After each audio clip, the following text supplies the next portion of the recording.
I want to welcome everybody out there on Facebook Live to the show now.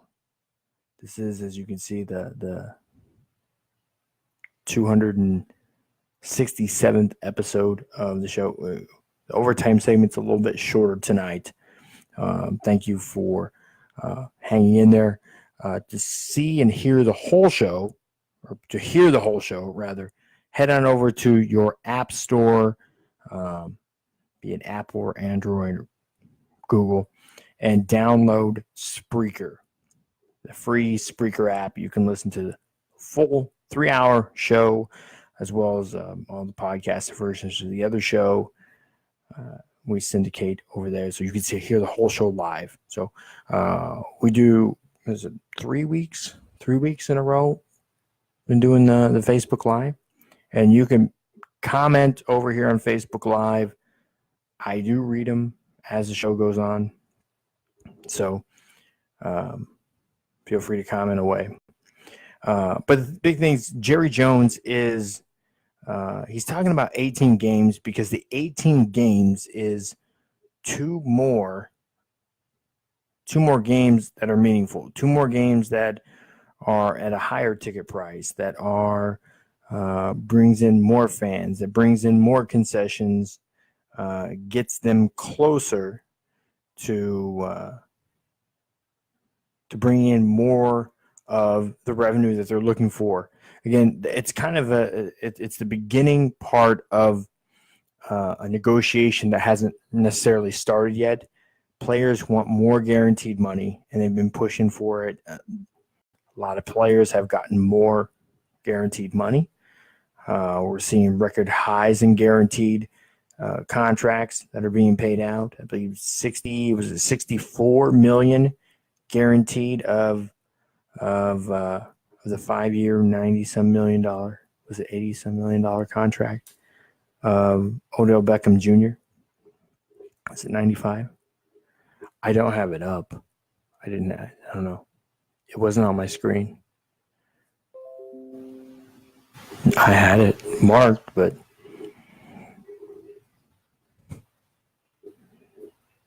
yeah, it's a 5-year,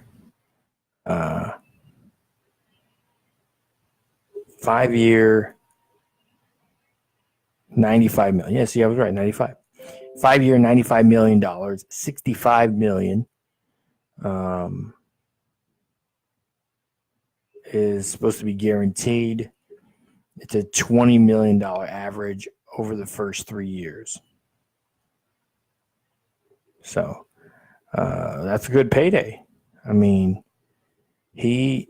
and some people say, oh, he's been hurt, he's fragile, he just doesn't deserve it. How can you bring a guy in like that he's a wideout, he doesn't have the ball enough to affect it? It's the same kind of argument you say for a closer. I mean, people argue, should a closer win the Cy Young? Should a closer be able to be, the league MVP? I mean, if they're the best and they do it better than anybody else, why not? Should we be able? I mean, if we're really looking at the best and value, I mean, why cut off? If we know somebody's the best, why are we cutting? Why we want to sell them short? Why? Purposely sell them short. It doesn't make any sense. Jerry Jones is looking for a way to bring in more money to make, and his argument is, I'll bring just two more regular season games, and this is how I'm going to bring in more revenue to help pay for these guaranteed contracts. And by the way, you guys don't want the preseason games. I don't care for the preseason games. I'd rather have regular season games. They make me more money. They make you more money. So let's do that. Now, I don't think more regular season games is really going to help. Again, like I said, the statistic is yes, there are more instances of injuries in the preseason, and that's undeniable. However, those are usually people that aren't going to make the roster anyways. So that being said, 2 less preseason games would lead to less injuries, but still guys that aren't going to make the roster anyways. So adding on 2 regular season games, it means you are more likely to lose somebody that is meaningful, because those are only the guys in the 53 that are playing in those games. It doesn't seem like it makes sense to do that. I would rather see 2 more expansion teams move the league to 34 teams. The owners aren't particularly in favor with that because the revenue sharing would have to be split between 2 more people. Now, again, I think the math on that is high enough. If they're picking the right cities, will San Diego be one of them? Maybe. And they say, they're ready. Oakland was ready too. Maybe they are. Maybe you look at places like San Antonio. They feel that they can draw, and you can put it somewhere close enough to where you're going to draw maybe some people from Austin. Maybe San Antonio, you're drawing some people from Austin. Maybe that's what they're looking at. Maybe that's what they're thinking there. Maybe you look at Oklahoma City. I don't know. They seem to have a pretty die-hard fan base for basketball, and it's very, very college-like atmosphere, and that's not all that different from the Green Bay Packers. Saying you can look at other Midwest cities, because really, right there, if you go straight down the country, you have the Bears in Chicago, you have the Vikings in Minneapolis, and then you got the Chiefs, and the Rams aren't there anymore. There's no team representing Iowa, Des Moines, even though the city seems to be big enough. Is it logistically? It's not gonna do a damn bit of difference for teams to travel. And you're gonna tell me that Nashville is gonna be that much of a bigger draw for NFL than Des Moines or Omaha? Come on. Kansas City? All right. So, I mean, these cities will work, It's just a matter of time. Where do they want to put? I mean, we have Baltimore, and Baltimore has a team, and DC has a team. They're a short drive from each other. They're very close. There's Antoine. What's up, man? Thanks for joining in.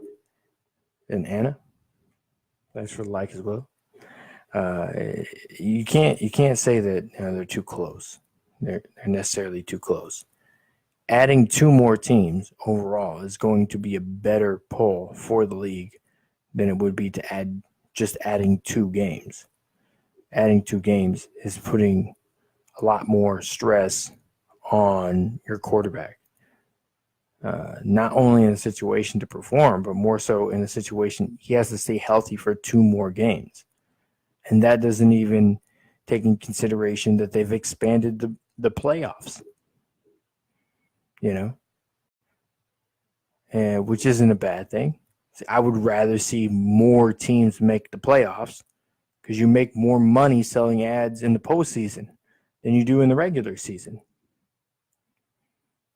And expanding your playoffs has always been a positive move for any league that did it. NBA, Major League Baseball, hockey, it's always been a positive. So adding another game or 2 to the postseason isn't, by allowing more teams in, isn't killing it.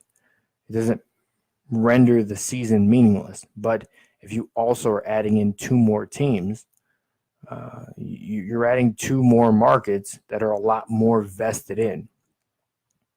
So they could pull it. I mean, if Jacksonville still has a team, which they should. I mean, that's all they got there. And Jacksonville fans show up for the most part. But the NFL has, in large part, became a television sport. So we have to see where these teams move as far as how do you increase the interaction in the stadium. Because that's the thing is, if you can see 900 angles on a television at home or at a bar or wherever you go watch it, why are you going to pay $95 a seat to go sit and watch it and you're missing part of it, large parts of it? So, and ticket prices seem to keep going up. So, and especially now in this social media age, people want to share social media while they're there, but a lot of these stadiums just are not equipped infrastructurally to have that much availability of bandwidth for people to make phone calls, let alone share on Snapchat or Twitter or Instagram or whatever platform they want to share on. So there has to be some give and take. So the CPA still has a few more years before it's up, but we're going to start seeing players starting to push more on the guarantees. They're going to push more for health care for ex-players. There's going to be a lot more push.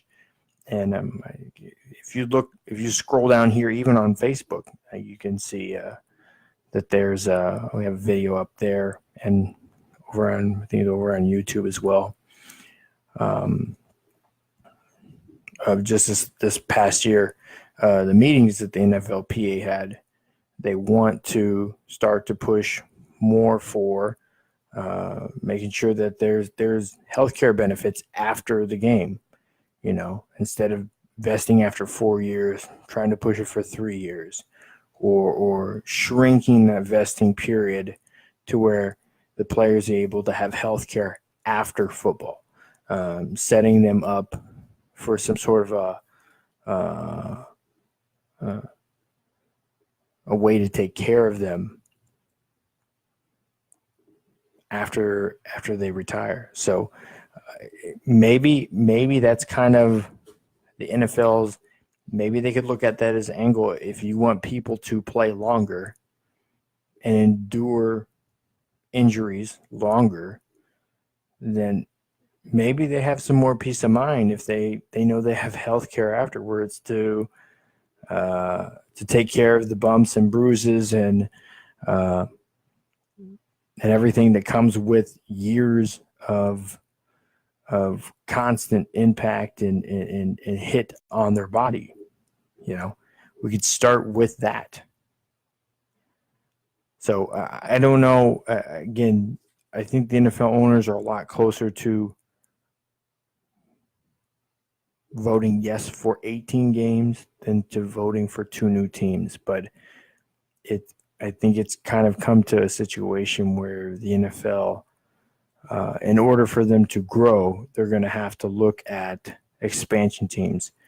And with the amount of games, again, I don't think London is really a play as far as having a team. Logistically, it just doesn't work. Time difference are so different.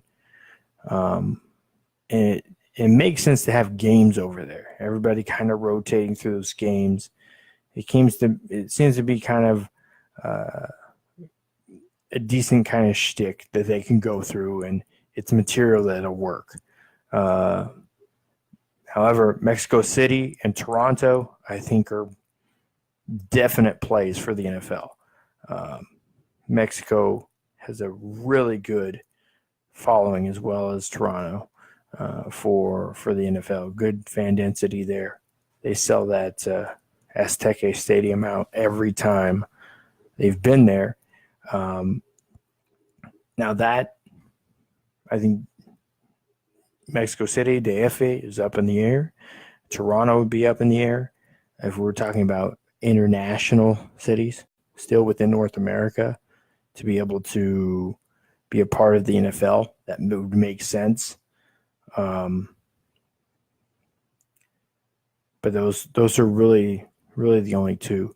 The next closest would probably be, again, it's not even international, but Puerto Rico could sustain an NFL team if they had enough people living there. A lot of people after Maria left. Been actually quite a bit of shortages, and especially in professions like doctors and stuff like that. So there's a lot of people left, and you don't have power and water. That kind of deters people from staying places. They've worked tirelessly to kind of fix those problems and rebuild infrastructure there. Planning on going there in a few months for a vacation, so look forward to it. But really, I mean, there's plenty of cities, major cities or mid-market cities that NFL will fit in, and they could grow fan bases for those particular teams. I mean, look at how many years Houston went without a team, and that team up and left and went to Nashville. And how many years it took to get a team back there, Houston, one of the top 5 markets in the country, didn't have a team. It's kind of silly. I mean, look at LA. Top market or second market, just, I guess, depends on what day you look at census. It went without a team for how long? I mean, literally way too long, and now has 2 teams. So it's and I think Vegas was a great move. I think people really had shied away from it way too long, but it'll work out again. So when we look at the the new Levi Stadium for the 49ers, when we look at the new stadium up in Inglewood for the Rams, and they're going to lease out to the Chargers, and when we look at the whole deal with the Raiders moving to Vegas, one person that was very centered around all of that was Jerry Jones. So when Jerry Jones starts talking about 18 games, we're going to get rid of preseason games. We can be pretty sure we're going to get rid of preseason games. Whether it's going to move to 18 games, I don't know. The NFLPA is always looking for ways to get the players more money. But if they're guaranteeing more money, 2 preseason games, 2 more meaningful games, may not necessarily be a win or a victory for the NFLPA or the players, because they have 2 more meaningful games, which means 2 more games where they could be subject to an injury that could end their career. So that's 2 more games of meaningful hits. So it's not necessarily a win for them to play more games. And that's why the NFLPA has backed away and gave pushback on 18-game season in the NFL. Again, they have expanded the postseason. The regular season, we'll see. So,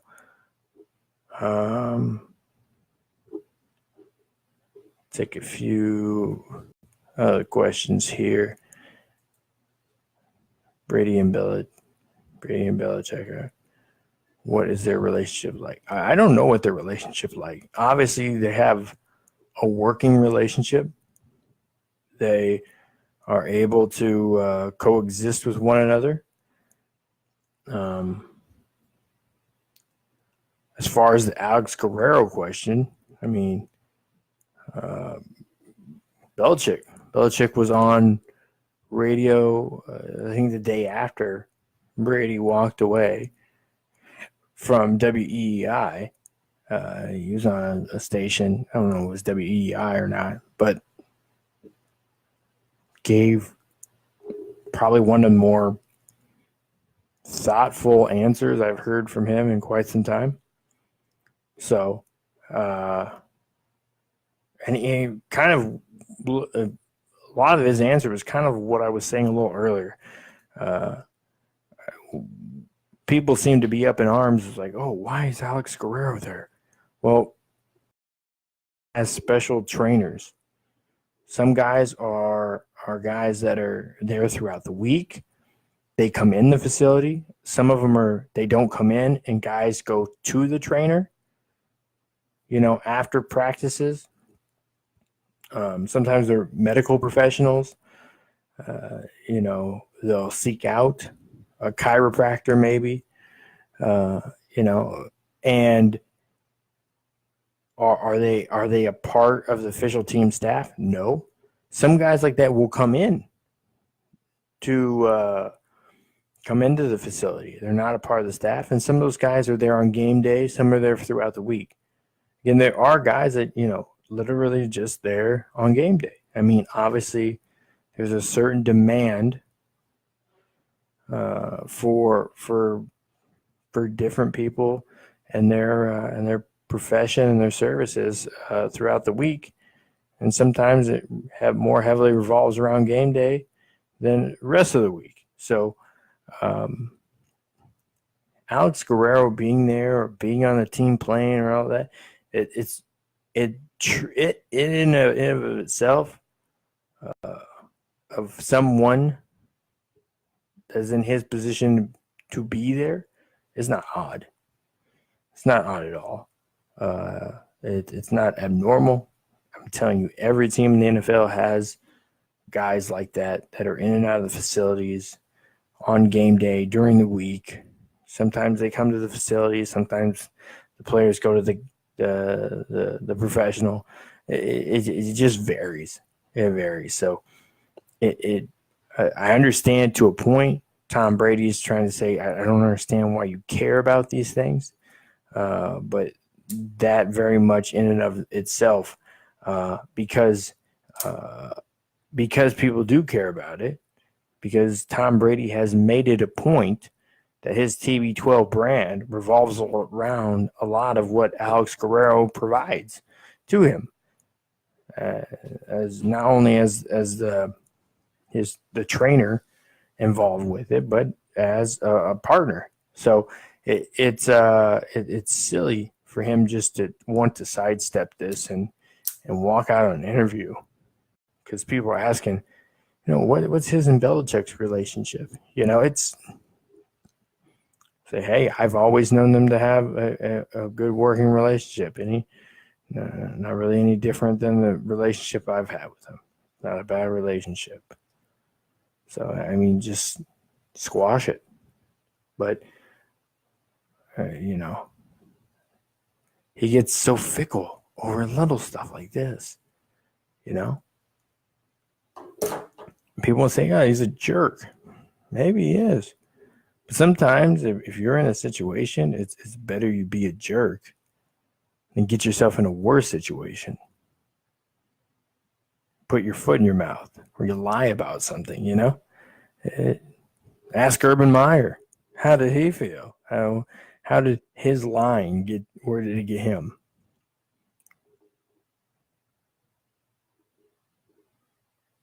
Should Urban Meyer have been fired? I don't know. I don't think 3 games suspension was enough. I think it should have went into the Big Ten season. They gave him, And the thing is, what people don't understand is he's basically like, he's barred from 3 games. He can't be at 3 games, but he's really like, he's not around to be practice and planning and stuff for like a week. They gave him a week vacation before the season starts. I mean, who doesn't want a week to decompress before you get back at it again?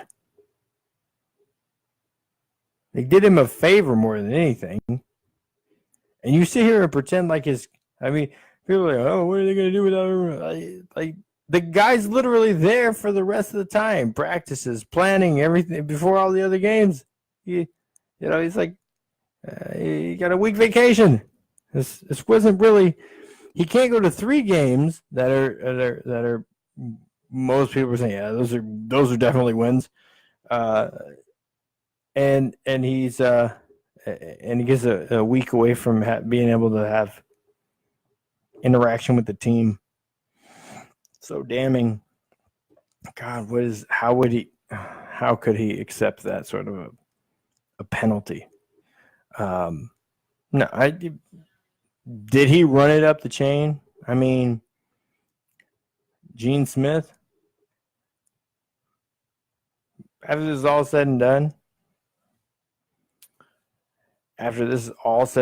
I mean, people say that, he said that in the interview, ultimately this all falls back on him.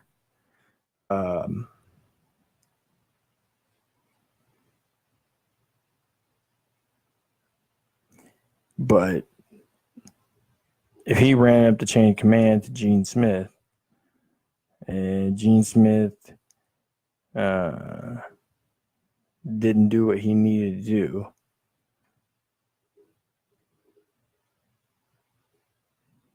I mean, like I said, he's going to be the guy that's going to have to fall on the sword and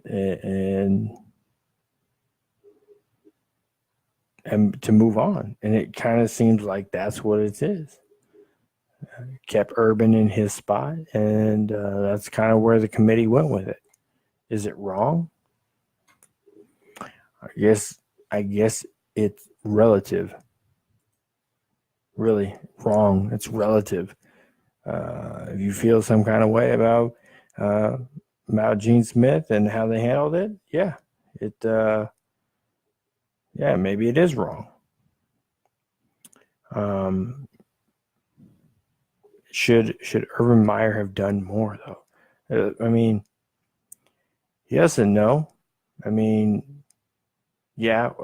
Obviously, morally, ethically, we would like to see anybody in a situation try to do more to help someone.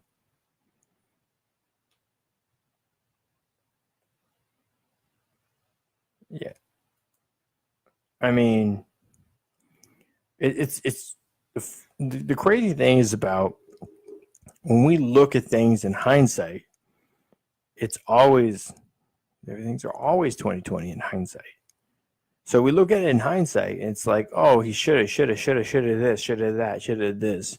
Oh, why did he do that? So obviously, no, I'm not giving him a pass. No, I'm not giving him a pass. He's obviously been in situations where bad things have happened, and he hasn't really taken heed for it. Should he go down? Maybe he shouldn't. Maybe he's not the best person for. Maybe he's not the best person for to be this sort of mentor. I don't know.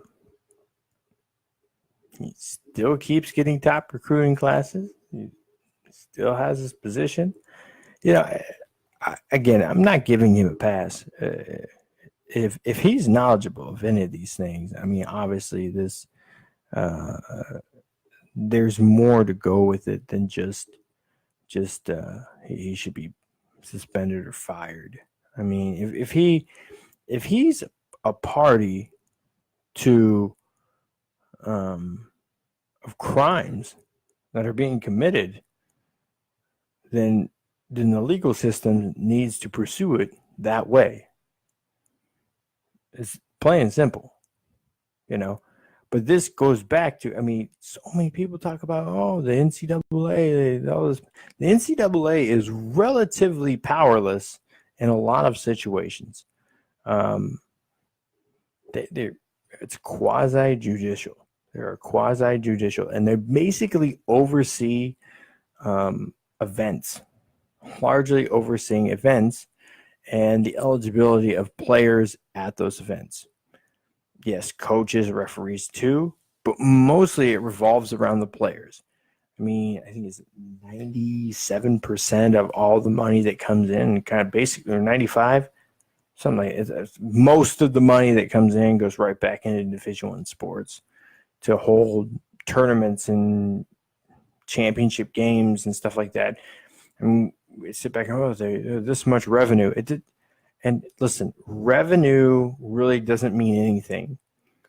I guess the best way to explain it is if if your mortgage is $1,000 and your electric bill is $1,500 or $150, so $1,500 is what you're looking at, but you only make $800 a month, what does it matter how much you bring in? Because your liabilities are higher than what your revenue is. It's math.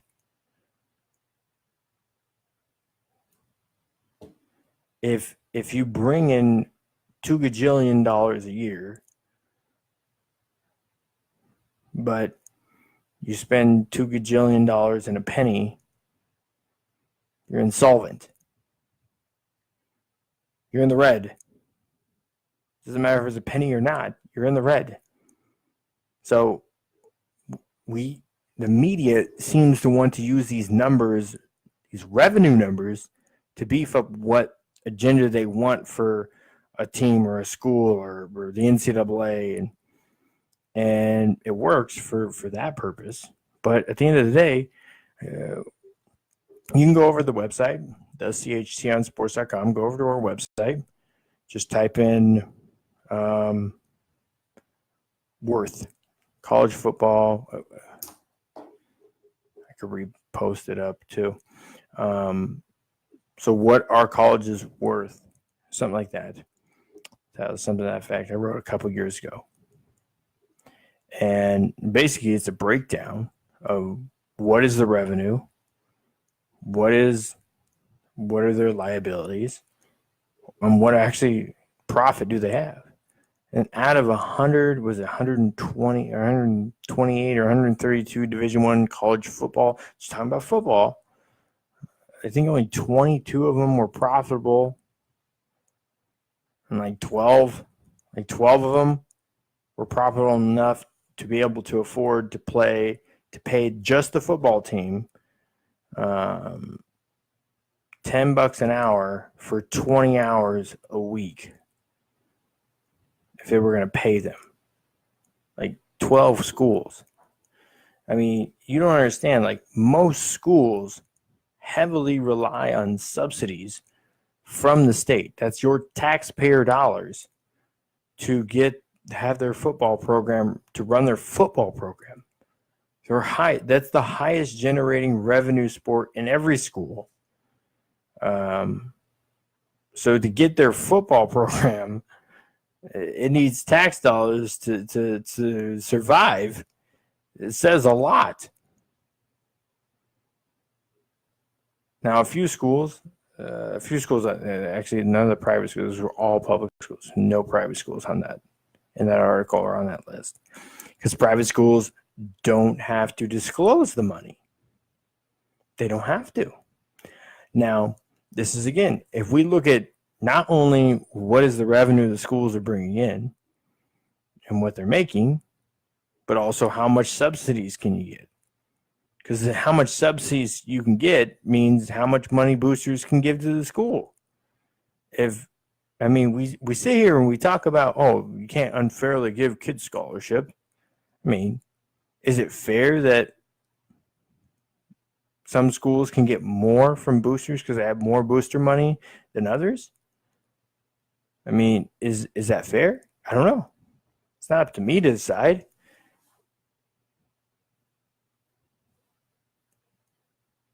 I mean, I'm not going to get into paying players. I'm not going to get into that.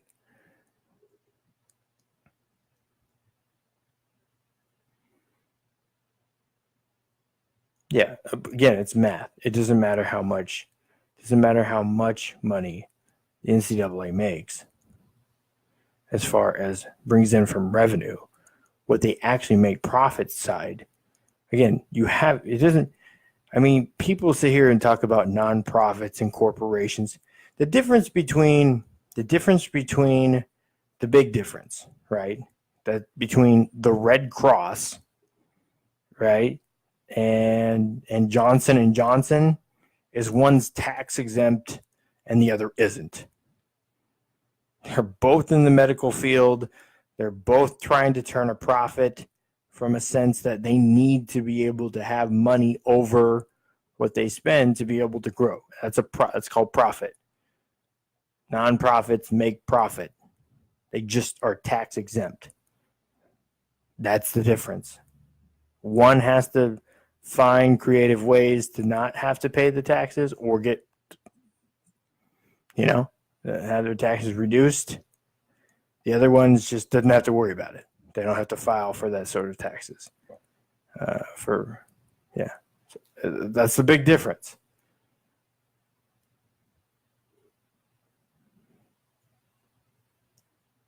Yes, 2 teams, I would add 32 games to a year instead of it. Yeah. Yeah, okay. So 60, yeah, adding 2 more regular season games. Yeah, so that's 64. No, my point is by adding 2 more teams, 16 game seasons, you also have your preseason games, but also more importantly, you're expanding markets. So where a market density for one team, the market density for NFL is one thing, you grow that market and it becomes more dense when you have a team there. So if you give people a rooting interest in it, that's a more intimate rooting interest, hence a local team, then they consume more. Yeah. Well, the perfect example is college sports. Obviously, people care enough about college sports that it's the second most watched sport in the fall and winter, right after the NFL. It is the second most watched sport. And again, most of these guys end up becoming, they're working at Enterprise or on the railroad or personal trainers or things other than the NFL. Yeah, some are lawyers. Yeah, I'm not trying to say that they have meaningless jobs after football. Why would you go there? That's not the point I was making. Moron. Why? I don't get why people go there. You really think that if you've ever listened to the show and that if you can make a comment because you haven't, I encourage you to listen more. I'm not here to demean players, coaches, front office staff, owners, anything. Again, it's called the cold hard truth for a reason. I'm just going to talk about the truth of it, and that's it. Not here to gain anything from it. There's no driving point that I'm trying to make to somebody in an obscure way. I just literally trying to talk about the facts and help people understand the bigger picture of it. So no, that's not the point I'm making. But even that, I mean, you'll pay obscene amount of money to have season tickets in college. You'll tune in every weekend religiously to watch these players.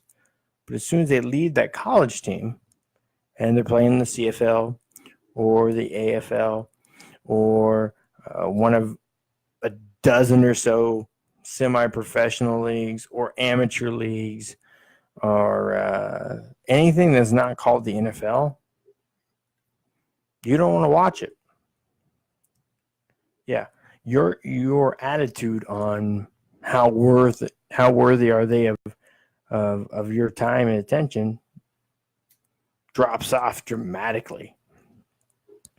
It does. So when they're in college and they don't get paid, you talk about them. They're this is a great college player, and now that the best player on your team, he's playing in the CFL. Other than some random Facebook post or whatever, you don't know what the heck happened to that guy. Most people don't care. That's what the ratings, that's what the statistics say. You don't care about him once he leaves college unless he becomes good enough in the NFL. That's the fact of the matter. Nothing wrong Wrong with. No. Anyways, that's going to wrap it up for the show tonight. Thank you all for tuning in, watching in. We'll have the show up on YouTube as well. So subscribe over on YouTube. Most of all, go download the Spreaker app and follow us on Spreaker. So we're this close in the deal that worked out to be on iHeartRadio as well. I like to put, I got to work on this. What side am I pointing at? Be able to put that iHeart logo up here too. So that way we can simulcast on iHeartRadio.